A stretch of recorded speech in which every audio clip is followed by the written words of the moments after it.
Think of a vivid memory from your childhood, a birthday, a holiday, a moment you are certain happened exactly the way you remember it. Now here is something deeply unsettling.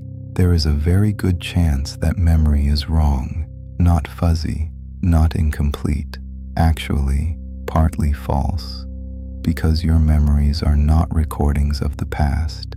Every single time you remember something, your brain quietly rewrites it, and the memories you cherish the most, the ones you replay again and again, are the very ones you have edited the most. Your past, it turns out, is not a place you visit. It is a story you keep rewriting. We tend to imagine memory like a camera. Something happens, the brain presses record, and the moment is filed away, waiting to be played back, perfectly preserved. It is a comforting idea. It is also completely wrong.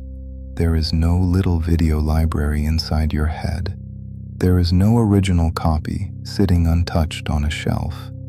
Instead, a single memory is scattered across your brain as a pattern of connections. And to remember it, your brain does not press play. It rebuilds the moment from fragments on the spot every single time. And here is the catch. A rebuild is never quite a perfect copy. Scientists even have a name for this. It is called reconsolidation. When you pull up a memory, you do not simply read it, you reopen it. And for a brief window, that memory becomes soft and editable and fragile. Whatever you are feeling right now, whatever you have learned since, whatever someone has just suggested to you, can quietly seep in and reshape it. And then your brain saves the new version right over the old one. So the act of remembering is also, always, an act of rewriting. You cannot look at a memory without changing it, and the things you remember most often are the ones drifting furthest from the truth. Think about what that really means. The memory you treasure the most, the one you have returned to 100 times, is not the most accurate one you own. It is the most edited. Each recall is a photocopy, and then you copy the photocopy, and then you copy that. Slowly, detail by detail, the picture drifts. A blue car becomes red. A summer becomes a spring. A face that was barely there drifts quietly to the center of the scene. Meanwhile, a memory you have almost never thought about may have stayed strangely pure, precisely because you left it alone. We corrupt the things we cherish simply by holding them too often. It gets stranger still. Your brain can build memories of things that never happened at all. In a series of famous experiments, the psychologist Elizabeth Loftus convinced ordinary people that, as children, they had once been lost in a shopping mall. It was never true. But with just a few gentle suggestions, they began to remember it. They added their own details. They felt the fear. They described the kind stranger who finally found them. Whole, vivid, false memories, assembled out of nothing. And the people were utterly certain they were real. This is why an eyewitness can be honestly and completely wrong. Confidence, it turns out, is no proof at all. And this is not just a curiosity. It has put innocent people in prison. For decades, eyewitness testimony was treated as the gold standard of evidence. A witness points across the courtroom and says, with total certainty, that is the person, and juries believe them. But when DNA evidence later began to overturn wrongful convictions, a chilling pattern emerged. The single greatest cause was mistaken eyewitness memory. Honest people, completely sure of what they saw, and simply wrong.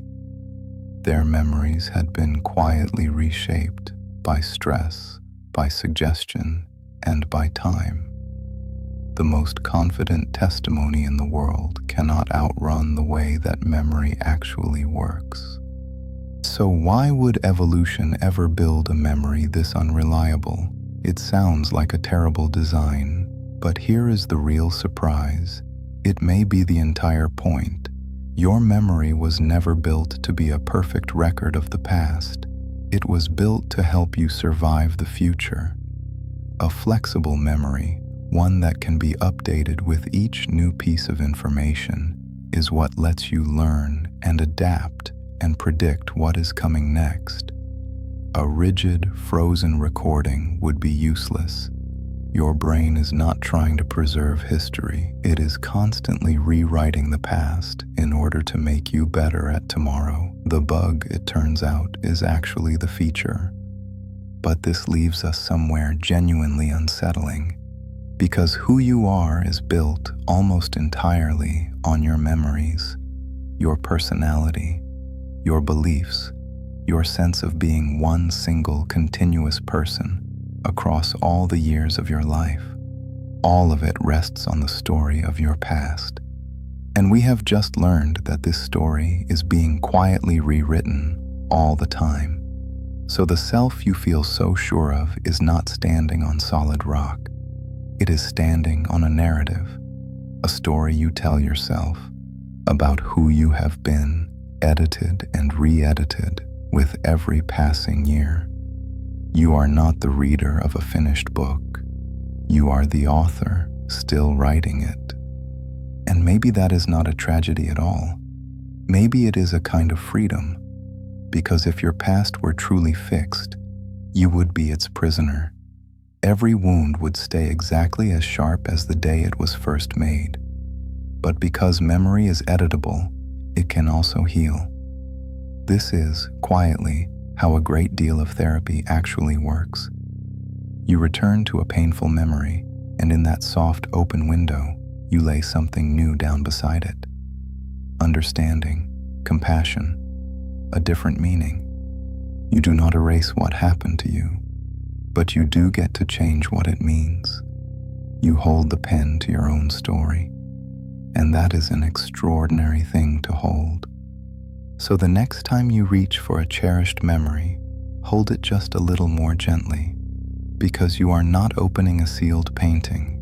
You are picking up wet clay, and your fingerprints are already all over it. Your past is not a fixed place, waiting behind you, exactly as it was. It is a living story, told in the present tense, by a storyteller who is always, quietly, revising. The real question was never whether your memories are perfectly true. They are not. The question is what story you choose to tell. So let me leave you with this. If your past is something you are always rewriting, then what kind of author do you want to be? Tell me in the comments. And if you want more questions that quietly dismantle what you took for granted, subscribe to First Principles Talk. We're just getting started.